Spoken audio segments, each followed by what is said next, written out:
यहाँ प्रश्न यही होता है कि उपयुक्त चारों साधन निवर्तन अवस्थाओं में करने के हैं या ध्यान अवस्थाओं में, या वे दोनों ही अवस्थाओं में किए जा सकते हैं। इसका उत्तर यही है कि चौथे साधन में अंत में जो क्रिया वह पांचवें अध्याय के 9वें श्लोक और बताई गई है, यह केवल व्यवहार काल में ही करने की है, और दूसरे साधन में प्रारंभ में पांचवें अध्याय के 7वें श्लोक के अनुसार जो साधन बताया गया है वह केवल ध्यान काल में ही किया जा सकता है। शेष सब प्रातः दोनों ही अवस्थाओं में किया जा सकता है।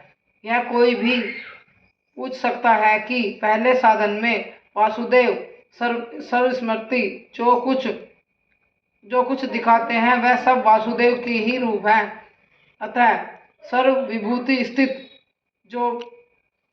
जो माँ भुजे कते में स्थित जो मनुष्य अपने एक ही भावनाओं में स्थित हुआ है, संपूर्ण भूतों में आत्मा रूप से स्थिर मुझे सच्चिदानंद वासुदेव को ही भेजा है।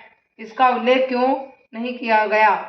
इसमें उत्तर यही है कि दोनों श्लोक भक्तों के प्रसंग के हैं और दोनों ही परमात्मा प्राप्ति हुई है पुरुषों का वर्णन, अतः उनका उल्लेख इस प्रसंग में नहीं किया गया।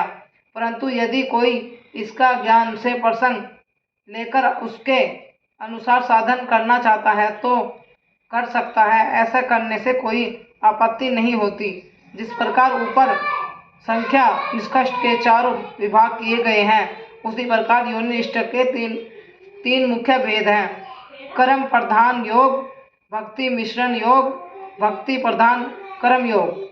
समस्त कर्मों और सांसारिक पदार्थों में से फल और आपत्ति का सर्वत्र त्याग करके अपने वर्ण अनुसार शास्त्र विहित कर्म करते हुए रहना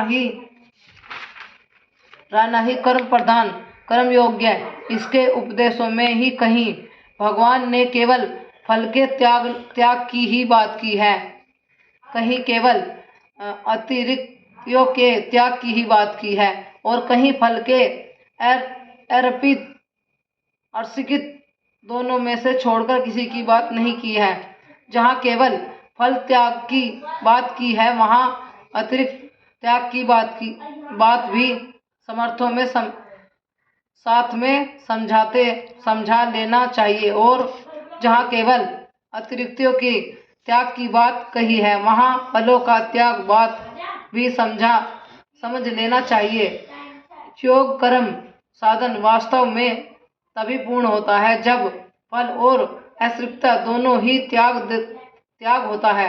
नंबर 2, भक्ति मिश्रण कर्म, जिसमें सारे संसार में परमेश्वर को व्यक्त समझते हुए अपने आप को वंचित कर्म के द्वारा भगवान की पूजा कर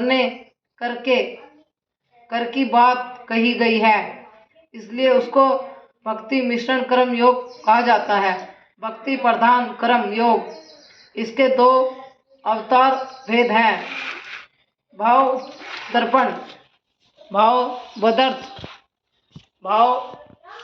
दर्पण कर्म भी 2 तीसरे किए गए हैं।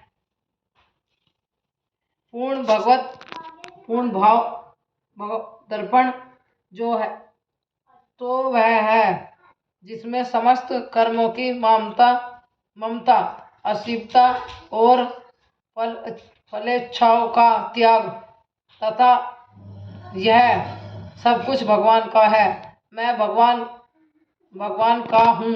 मेरे द्वारा जो कर्म होते हैं भगवान के ही है।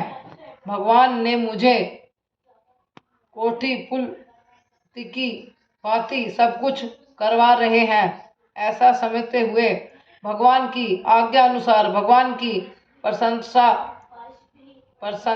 प्रसन्नताओं के लिए शास्त्र विहित कर्म किया जाता है।